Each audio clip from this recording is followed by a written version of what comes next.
Eduardo, é um grande prazer e privilégio estar contigo e ter a oportunidade agora, depois de termos sido abençoados com a tua ministração da música e a pregação fiel do Evangelho de Jesus Cristo na nossa igreja, no culto de ação de graças pelo nosso 38º aniversário, de poder agora aproveitar também, de acordo aos talentos que o Senhor te concedeu, o ministério através da música, da composição, de música cristã, poder aproveitar esse teu conhecimento, a tua experiência e o teu talento para nos ajudar a pensar em algumas perguntas e a responder a essas mesmas perguntas de orientação para a música cristã, para o louvor nas nossas igrejas. A primeira pergunta que eu gostaria que tu respondesses, de ouvir aquilo que tu pensas, é em relação a se consideras que hoje em dia o louvor está em crise. Se consideras que o louvor está em crise, quais as razões? Quais as razões que dás? Então, eu creio que sim e que não, que está em crise e ao mesmo tempo não. Eu vou começar do não primeiro. Não está em crise porque há louvor sendo composto em toda parte do mundo. Há louvor na África, há louvor na Europa, há louvor nos Estados Unidos, há louvor em toda parte. Então há igrejas ainda cantando e louvando ao Senhor e compondo e fazendo novas canções ao Senhor. Isso, nesse sentido, não há crise nesse aspecto. Talvez o que seja a crise é quando, em algumas culturas, as igrejas se baseiam muito naquilo que é feito em culturas diversas a ela, diferente da em que ela está inserida, e simplesmente pegam os louvores e traduzem para a sua própria língua e abrem mão de tudo aquilo que Deus tem feito na própria história da igreja local, em detrimento a algo que é feito em outras igrejas, com outros contextos e em outras situações. Por exemplo, no Brasil, e aqui também eu sei disso, durante muitos anos nós cantamos louvores originários da língua inglesa, de igrejas diversas, e traduzimos esses louvores e os cantamos.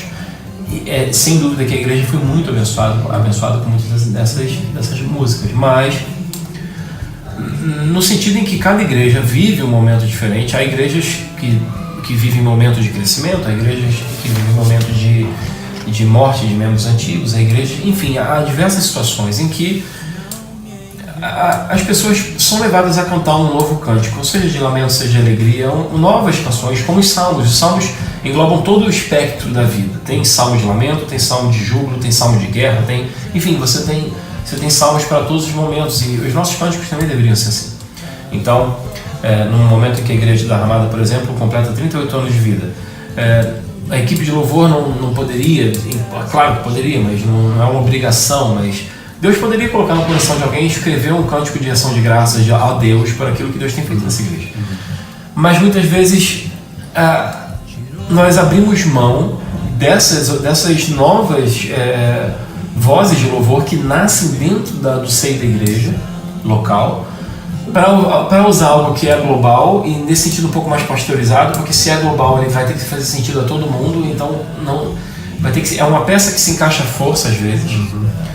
E foi composto em outro contexto, com outra realidade teológica, com outra abrangência, mas a gente canta mesmo assim porque é o que está na moda. Então, se há uma crise no louvor, a crise é porque damos muito ouvido à moda. No Brasil, a gente vê isso o tempo todo. Então, é comum que todo ano se espere para determinada igreja lançar seu novo disco para que, se não todas, a maioria das músicas sejam traduzidas e incorporadas ao louvor congregacional. O que é ótimo, são novas músicas ou novas expressões, mas não haveriam canções a serem compostas dentro da igreja, porque não há necessidade de toda a música ser gravada.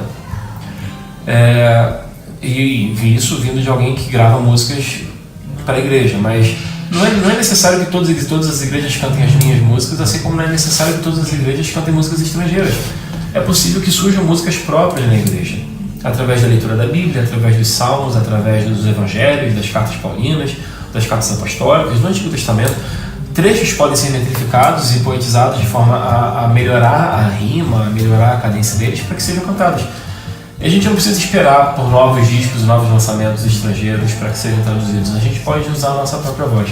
Então, se há uma crise, é porque nós dependemos muito do que é feito fora dos nossos países. E eu digo isso como países de língua portuguesa. Mas não há uma crise no sentido em que não há louvor. O louvor há. e mesmo em igrejas com má teologia, há músicas boas a serem cantadas. Porque eu creio que o louvor pertence a Deus, e Deus ainda insiste em não permitir que o nome dele e a glória dele seja maculada através do canto congregacional. A igreja dele, ele resgatou, então de alguma forma o próprio Deus escreve essas músicas. Talvez eu vou usar um termo muito pentecostal, que é Deus dá essas músicas, mas talvez seja isso mesmo. Deus não quer que o nome dele seja maculado, Deus preza pelo próprio nome dele. Deus diz, a minha glória eu não dou a outro. Então, se o louvor é para a glória dele e essas músicas são louvor a Deus, ele próprio garante que o nome dele seja glorificado, mesmo que do púlpito há pastores que falham nesse aspecto. Mas, então, eu creio que sim, há uma crise, e não há uma crise. É uma coisa um tanto dualística ou bipolar, mas o que nós precisamos fazer é compreender se há uma medida, se há uma boa balança, precisamos usá-la. Se há pessoas capazes na igreja que possam compor músicas, mesmo que a partida não sejam tão boas, porque as pessoas aprendem a compor. Precisamos incentivar essas pessoas. Porque a mesma pessoa que pode um dia cantar 3 palavrinhas só, eu aprendi de cor, Deus é amor, um dia pode cantar um hino, quer dizer, uma pessoa que compôs uma palavra como essa, outro dia pode compor um hino. E a gente nunca sabe o que pode acontecer com as pessoas quando incentivadas para a glória de Deus. Então, se há uma crise, essa crise pode ser atacada, que é através do incentivo à composição de novas músicas dentro do seio da igreja. E que conselhos gostarias de dar, os principais conselhos que gostarias de dar ao nosso grupo de louvor, mas também aos grupos de louvor das igrejas cristãs? Olha, uma coisa que nós usamos muito, que antes de virmos para Portugal, eu trabalhei numa igreja, e na igreja presbiteriana de São Cristóvão, o pastor reverendo João Teodoro, que era o pastor da igreja, e um dos meus trabalhos era trabalhar na parte da música da igreja. Então todo domingo eu escolhia as músicas que eram cantadas. E por insistência deles, eles queriam que eu cantasse sempre as músicas minhas nos cultos, mas eu achava que não cabiam em todos os cultos. Eu colocava quando dava, por insistência também. Mas o que nós fazíamos era, primeiro, nós precisamos ter um senso de retorno àquilo que é basilar. E o que é basilar nas denominações históricas são os hinos. Então, durante muito tempo, nós tocávamos apenas hinos do Inário Novo Cântico, que é o inário da Igreja Presbiteriana do Brasil. Muitos deles são hinos que também há no Cantor Cristão ou no HCC, nosso, dos batistas, mas nós voltamos muito a eles. Não chegamos, eu confesso aqui que a minha fala anterior vai ser um pouco contrária a isso aqui. Nós não compusemos nada específico naquele contexto de igreja. Até porque precisava ser trabalhado, alguma coisa precisava ser trabalhada ainda na formação de base ainda. Não que os músicos precisassem, os músicos eram muito bons, mas de formação de uma identidade de louvor naquela igreja específica. Por exemplo, na Graça, aqui em Portugal, na Igreja Batista da Graça em Lisboa, nós, para a Páscoa desse ano, nós compusemos uma música para que as crianças cantassem, as crianças e os pré-adolescentes. É uma música que eu tentei fazer algo que fosse para essa faixa etária, mas ao mesmo tempo que a igreja toda pudesse cantar. Então compusemos uma música que fala do que é a Páscoa, explicando o que é a Páscoa, sabendo que há um contexto comercial também da Páscoa, e eu não vou dizer que ele é necessariamente mau. Ele é mau quando ele é idólatra, no sentido de que isso é a Páscoa na verdade. Não, mas ele não é mau se a gente... Não é problema comer chocolate na Páscoa. Enfim, mas nós tentamos compor algo que falasse às pessoas, que pudesse ser algo evangelístico também, mas que as crianças entendessem e pudessem captar essa ideia, mas que a igreja também pudesse cantar. Então, é uma igreja para uma faixa etária, mas que todas as faixas etárias podem cantar junto. Então a gente pensou na letra, pensou no ritmo, pensou em como trabalhar isso. Hoje começaram os ensaios, se não me engano, com as crianças durante o horário da mensagem. Então, essa foi uma primeira tentativa nossa, mesmo estando aqui há pouco tempo, de já dar voz àquilo que Deus tem feito dentro da igreja. E Ele tem feito muitas coisas. Eu creio que Ele há de fazer muitas coisas aqui em Portugal ainda, não porque nós estamos aqui, mas porque Deus está aqui, através das igrejas. Então, se nós percebemos aquilo que Ele está fazendo e sabemos que há pelo menos duas épocas no ano que podemos fazer algo específico nosso, das igrejas, que é Natal e Páscoa. Ou seja, há tempo de preparo, há tempo de trabalho. Você pode escrever com calma, trabalhar as músicas com calma, ensaiar com calma e tornar isso algo da igreja. que é uma voz da igreja, é aquilo que a igreja está lançando para a comunidade e a igreja está lançando para as igrejas. Se isso vai ser lançado como disco ou como single ou alguma coisa assim, isso é o que menos importa. O que importa é que as pessoas cantem o evangelho com aquilo que Deus tem falado no seio da igreja. Então, se eu posso dar um conselho ouçam o que Deus tem falado através do pastor, através dos líderes da EBD e percebam aquilo que é importante para a igreja, porque acabamos de completar 38 anos, mas daqui a pouco tem a Páscoa, nós temos um calendário litúrgico que os batistas não seguem à risca, mas temos duas épocas bem claras, Páscoa e Natal. Por que não tentar um exercício? Vamos compor uma música para as crianças cantarem ou para ensinarmos a igreja no Natal, uma música de Natal, uma música que seja de Natal. Por que não tentar esse exercício? Pode dar certo? Pode não dar certo? Mas é uma tentativa, e a partir disso as pessoas vão tomando gosto por aquilo.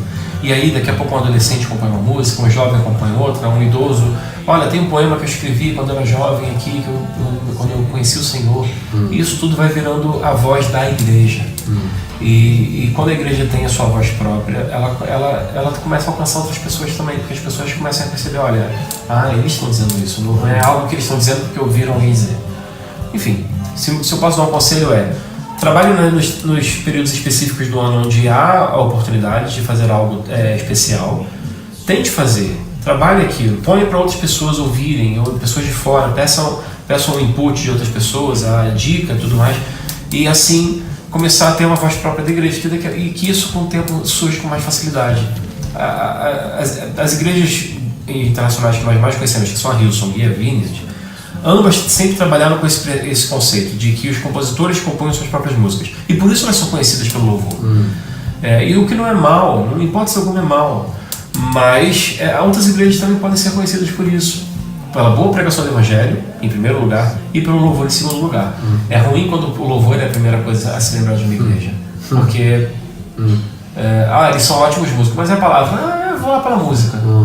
É ruim isso. Se a gente, olha, essa igreja é ótima na palavra e eles também compõem ótimas músicas. Eu acho que isso deveria ser o anseio da igreja, porque a ordem de cantar é uma coisa que nós vemos ao longo de toda a Bíblia. A gente tinha os levitas no Antigo Testamento, nós temos os salmos.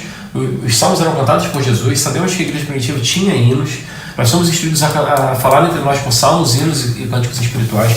Então isso é algo comum a toda a Bíblia. O povo de Deus é um povo que canta. Então, acho que se cada igreja tiver sua própria voz, a gente quebra o mercado, o que é bom, porque o mercado é mau nesse aspecto, porque ele vende algo que não tem preço. O louvor a Deus não tem preço, porque é algo que nasce de pessoas simples no seio da igreja, da irmãzinha, da senhora que é uma das fundadoras da igreja. O louvor nasce no coração dela também. E quando a gente coloca um preço nisso, fica ruim, acho que fica feio demais. Muito bom, Eduardo.